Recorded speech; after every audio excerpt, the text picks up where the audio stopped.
so I'm gonna give it to y'all as raw, uncut as I can, because my acne is running wild. I got my bonnet on. It's time to go to bed. And you know what?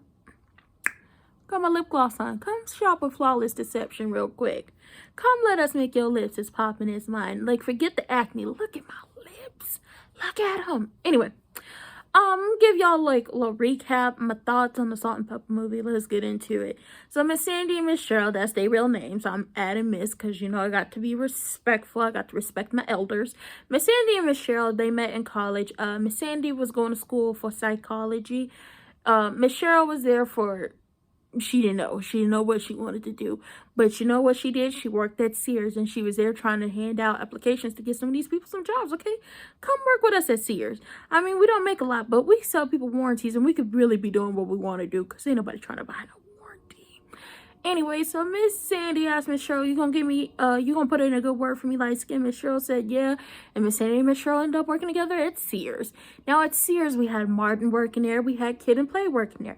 Y'all not right for getting that old ass, thick ass man to play Martin. Y'all know that man was skinty back in the day. Like real skin and bones. Like we wanted to feed him as much food as we can, skinny. But you know that man was skinny back in the day. Y'all not right for that. Anyway, Miss Cheryl's boyfriend, Herbie, worked there. He wanted to produce music. He wanted him and Miss Cheryl to be a girlfriend-boyfriend duo. Like, Johnny Gill and Stacey Lattimore, basically. They wanted to be the Johnny Gill and Stacey Lattimore before, you know, Stacey's mama took her out the duo. And Johnny went on to be in part of New Edition and everything. But, you know, Herbie couldn't rap. He couldn't. So... Miss Cheryl was like, Miss Sandy, you want to rap? Miss Sandy was like, sure. It's something to do.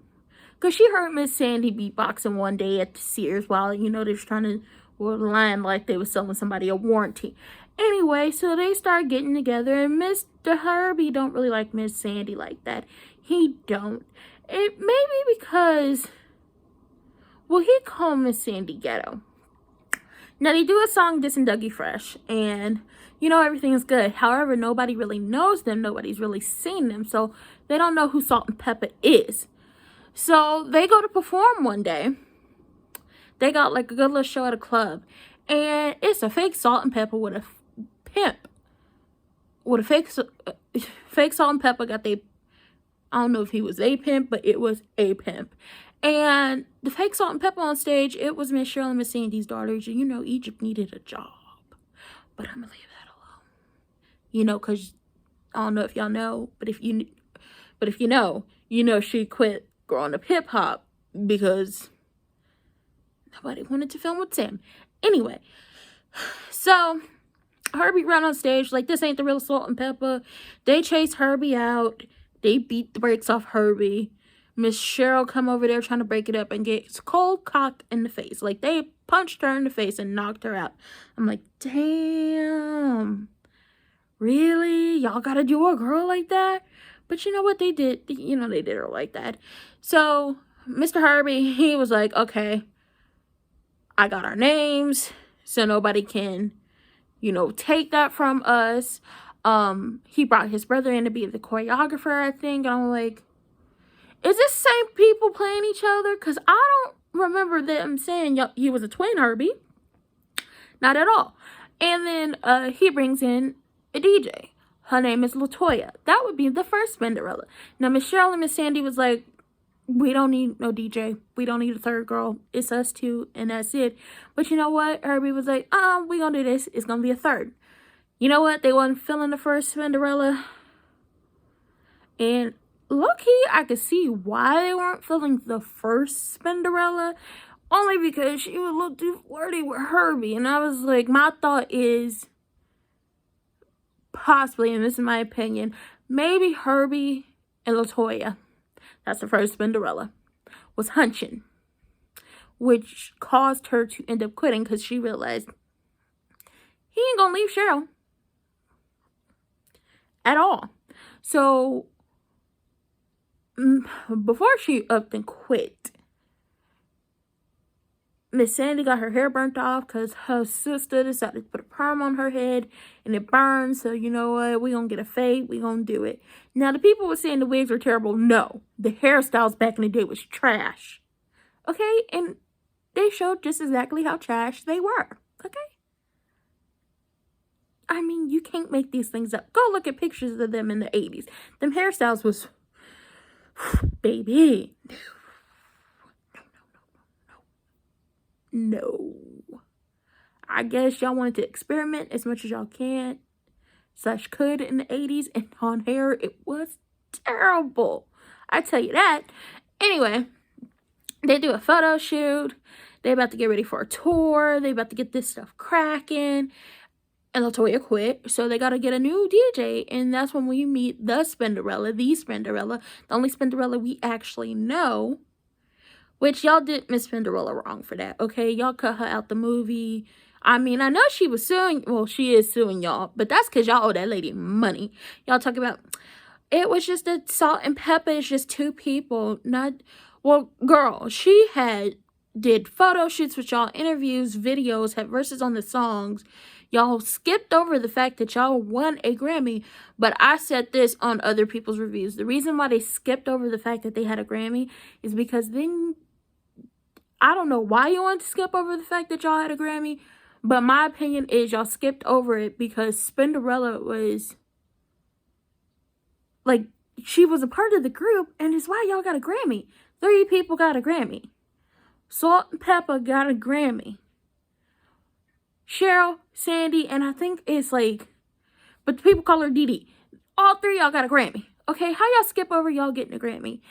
Anyway... We only see Spinderella talk maybe 3 times. They said the actress didn't even... Like, Spinderella went on Twitter and said the actress that they had playing her in the movie never actually came to talk to her. And here's the thing. When you are doing a biopic and the people are alive, I think unless... I would say because I'm going to do a review on Miss Wendy Williams, like her biopic. I think other than the guy that played him, I don't know if he talked to the real Kevin. Other than that, if the person is alive, you go talk to them so you could play them to the best of your ability. And that didn't happen. So, you know what? She was young. She was 16. I don't know if they didn't think they could, like, because they were older than her, it really wasn't going to work out, or if they couldn't talk to her.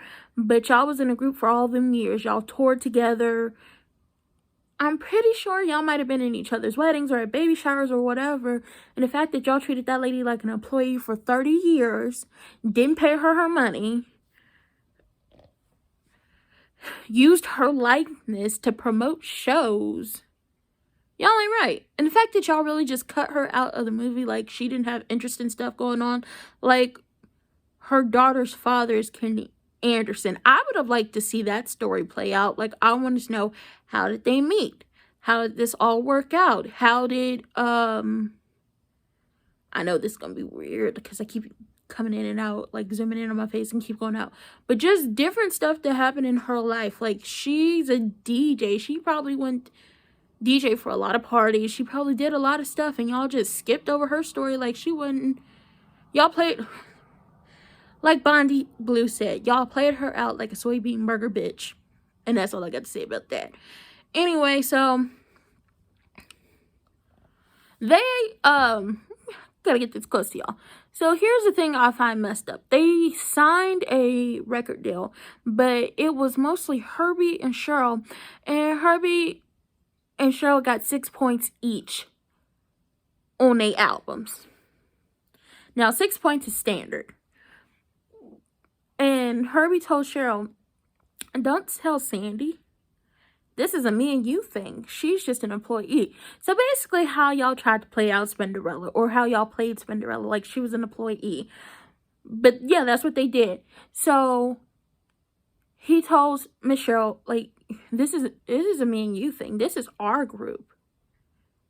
She don't get nothing.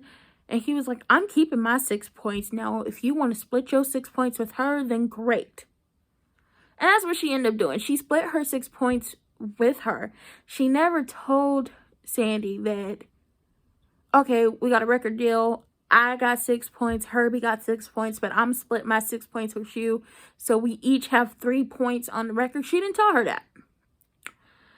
And it comes later on when they are on tour with Heavy D and the Boys, and MC Hammer, his brother, is telling her the game and telling her how, telling Sandy how she just got gypped out of a whole bunch of money because 6 points is standard, but y'all split in 3. Y'all got played. So he's helping her out with the business and everything.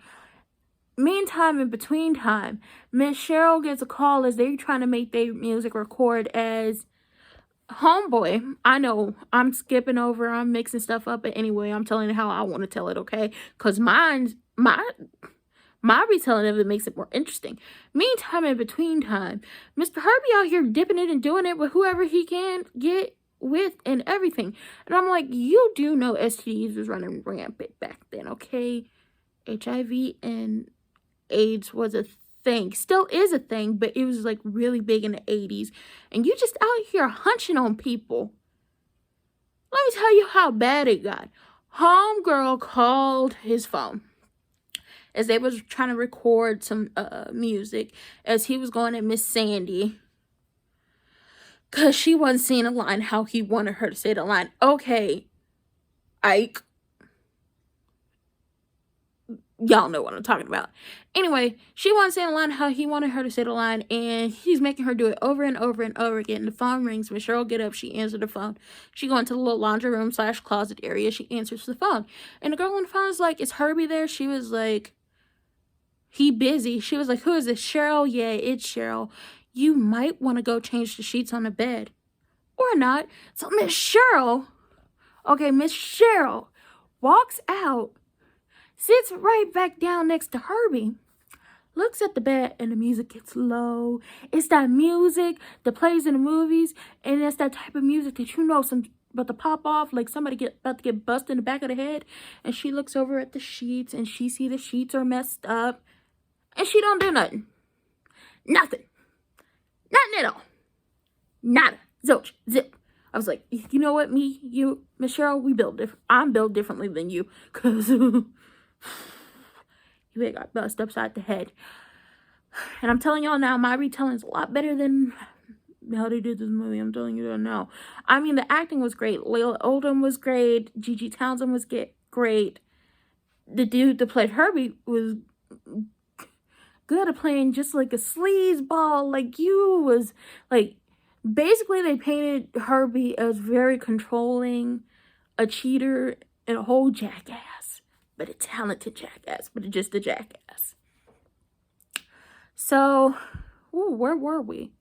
Okay, so we skipped to Cheryl's in the studio, and Herbie get a call, and he takes off. And she's just wondering what she's supposed to do. So the guy he brought in to help promote Salt-N-Pepa, you know, he's telling her, I got into this business because rap was, you know, rap started to change after a while, like in the 80s, going into the 90s. It really started to change. And he was like, I'm done. Like, the music starting to be degrading to women, all that. And he told her, you need to get out here and make it happen for yourself and stop relying on Herbie to produce and write the music. So she wrote, what's the song? I think it's Express Yourself. She wrote and produced the song. And, you know, they recorded it. The guy at the record label liked it and everything. Miss Sandy out here, you know, drag racing in the streets with men. She done bought her a $64,000 Mercedes Benz. And this is when, around the time I think she met Tata, which is her son Tyrene's dad, as her only son, as her oldest child. And y'all got to read her book. She was like, the way the movie made it seem like is that she just gave up easily. She just gave up on that man real easily after he basically was not excited about the fact that she was pregnant. Because she told him, you know what? I'm pregnant. And he was like, I thought you was on birth control. She was like, no.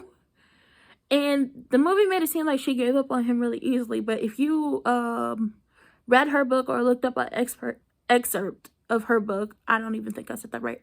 The word right. She was like, she was at his mama's house. She was always calling him. She was everywhere he was. everything. So she finds out that she's pregnant.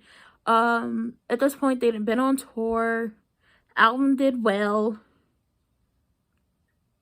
And that's going back to the fact that MC Hammer's brother schooled Miss Sandy on the fact that y'all splitting 3 points ain't right and your money ain't right either.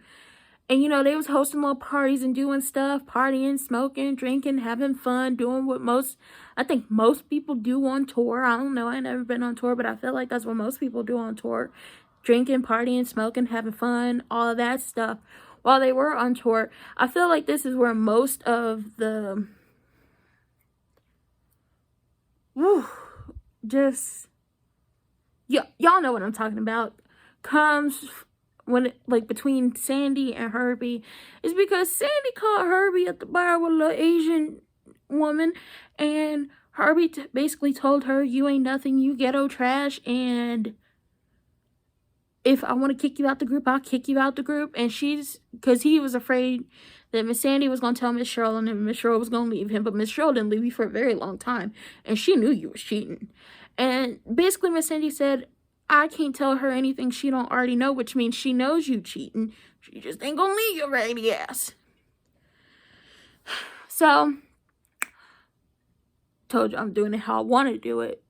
Next time we see them, because it's just, it was like weird how they edited it. Like, the editing was good, but it was weird because you didn't really know what time they were in, and you just had to guess. So, ooh, yeah, you really have to be guessing. Anyway, Gavin, where'd Gavin come in?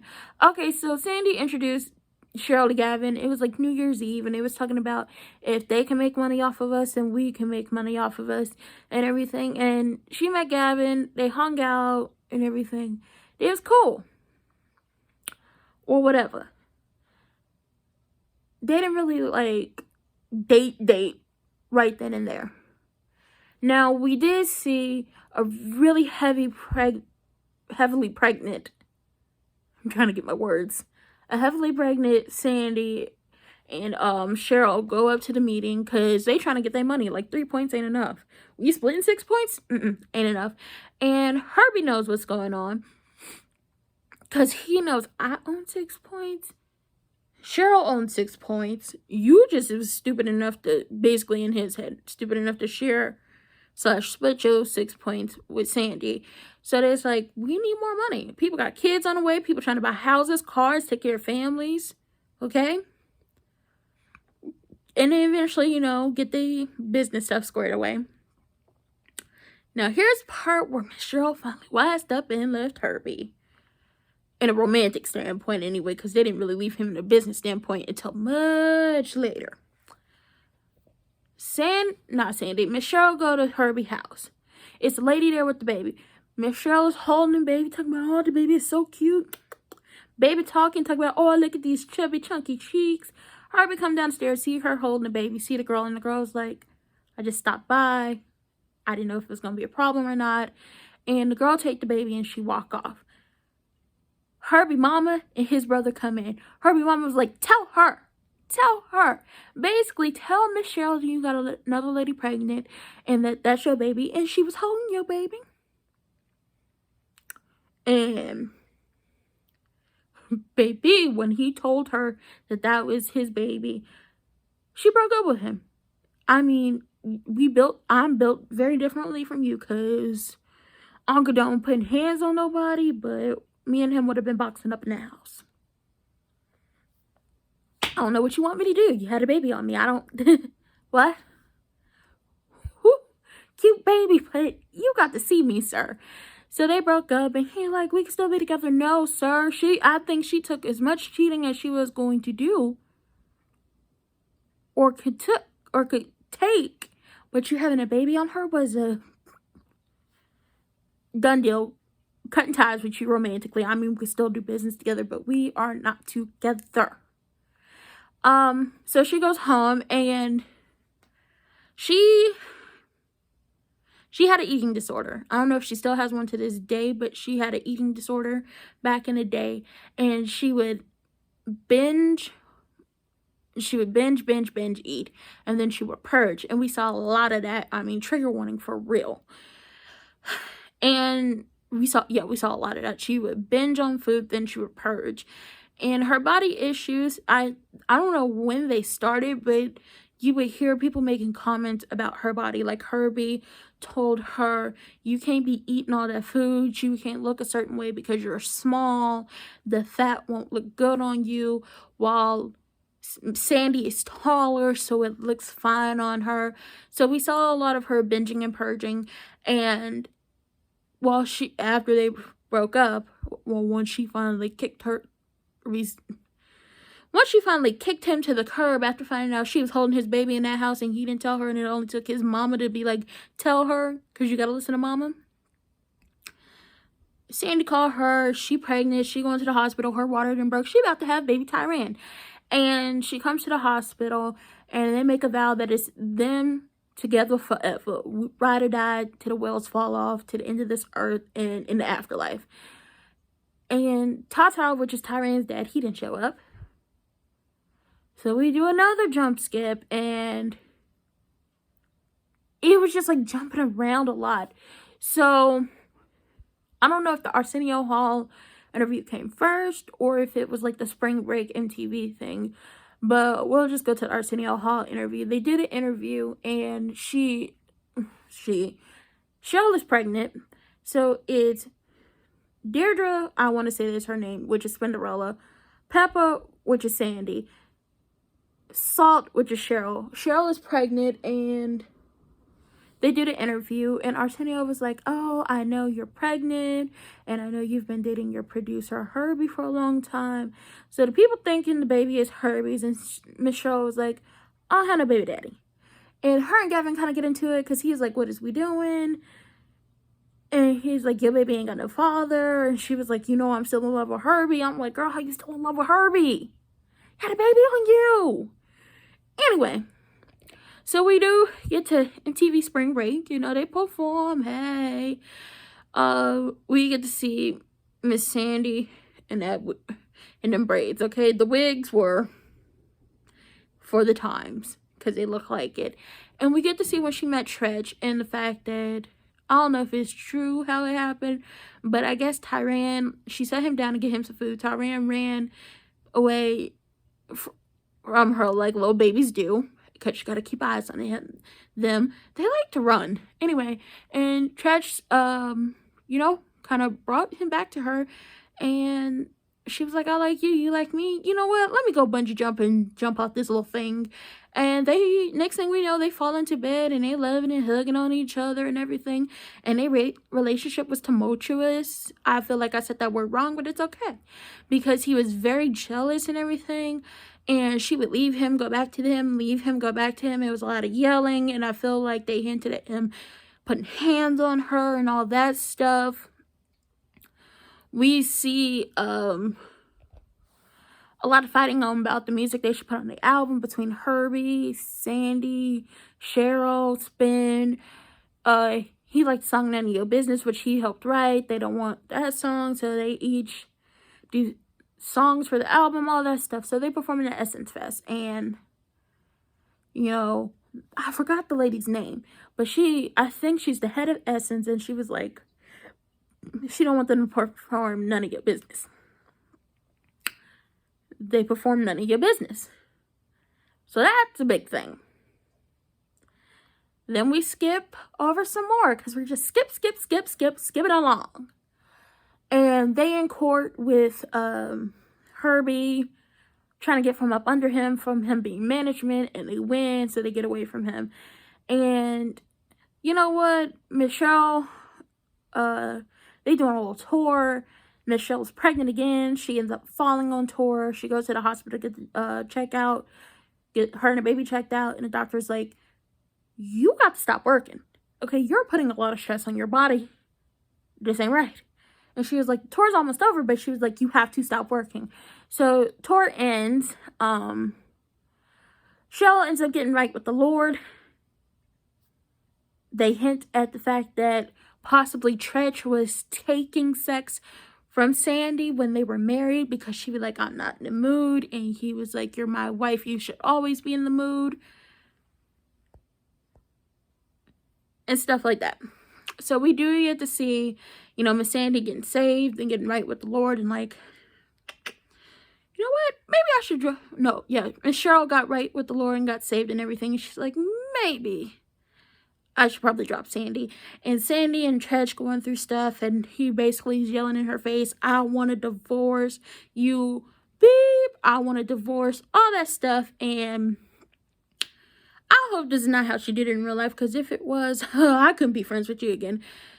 Miss Cheryl calls Sandy on the phone. Miss Cheryl sitting in the church, Sandy sitting with a glass of wine. She done finally left Tretch for good. And Miss Cheryl tells Sandy, I'm talking first. I can't do this with you anymore. I don't want to be us anymore. I don't even know who I am. I don't know who I am as a grown woman, as a wife, as a mother, nothing. They skipped over them getting married. Skipped over their Grammy. Skipped over a lot of stuff. I'm like, what is this? Anyway. And Sandy wanted to tell her, you know, I finally left him. And after all Michelle told her, she was like, you know what? I'll need you. Tretch left, you left, my daddy left. All y'all are, I forgot what she said to them, like what she called them, but she was like, all y'all left. I'll need you. So we see them, skips over some more time. I don't know what year this was, but I know it wasn't 2005 yet. And Miss Cheryl has spent, her and Gavin has spent a whole bunch of money on, you know, productions and stuff like that. And she like, the music just don't sound right without Sandy. And Sandy is trying to book venues and book shows, but nobody wants to book her without Miss Cheryl. So she ain't got no money right now. Ain't no money coming in, because you don't want to see one without the other. And she is... So we did learn that Miss Sandy used to cut, and we got a little scene where she was about to cut, but you know, one of the kids called her. I don't know if it was, we skipped over her pregnancy with Egypt. Anyway, they skipped over the pregnancy with Egypt. I don't know which kid called her, but she kind of stopped. And then we skipped to my birthday, September 26, 2005, which is the VH1 Hip Hop Honors. And they get out there, they perform and everything. They ain't seen each other in a long time. They get out there and perform. Like, they haven't performed in, like, they never stopped. And it's them, Spin, which I told y'all, I don't know if I told y'all this in the beginning, but yeah, how it happened was they ended with them two up there on, like, the brick background wall, and then pops up the real Sandy and Shell. Now, let me tell you something. You know what? Herbie was in the audience, and I was like, Herbie got dreads? That's not a good wig. No, it's not a good wig. But they ended 2005, and I'm like, and then we see the real Sandy and Cheryl, and I'm like, y'all skipped over a lot. I mean, great acting from Layla and Gigi, and I can see, like, from y'all Instagrams, y'all was really out here doing rehearsals, trying to get the music down, trying to get the dance moves down, everything. But I feel like if y'all wasn't going to tell y'all story in full how it was, like, if y'all wasn't going to show everything, then y'all shouldn't have done this, because when we got the New Edition story, they showed everything. Okay, and they had a moment of healing from the interviews and stuff that I saw. They told their stories separately to a person, and that person wrote the script, and then they read the script all together and had a healing moment. Bobby Brown told all his stuff, and we got to learn a few things about him, okay? Miss Wendy told her story, and hers came out this Saturday, January 30th, as I'm filming this on February 1st. Y'all are in the Lifetime Biopics Not So Great Hall of Fame. I'm gonna tell y'all that now, because even TLC told their story. You got to see just like a deeper understanding of what went on with them, but y'all couldn't tell y'all's. I'm upset. Layla, Miss Gigi, y'all did amazing. I've been following y'all since All Death. The lady who played Spinderella, even though they didn't really give you like that many lines, You cute girl. You're a very beautiful woman, and I felt like they could have gave you more, but hey, I'm gonna take it for what I got. You're very beautiful. From what I got to see, you're a good performer, and you performed, okay? The man to play Herbie, even though Herbie won all that back in the day, you're a very handsome man. I just want to know why you ended up playing Herbie and Herbie's brother. And y'all still not right for getting that old ass, thick ass man to play Martin. And that's been my recap, my review, and I told y'all it was all out of whack because I'm going to tell you how I wanted to tell it. I feel like mine is more entertaining than the movie anyway. But I'll see y'all later. It's been Ranting with Ricardo. Like, comment, and subscribe. This is way too long. I thought this was going to be 15 minutes. Way too long. Anyway, I'll see y'all later for another review, recap, whatever I want to call it. Because it's my channel. I can do what I want. Bye.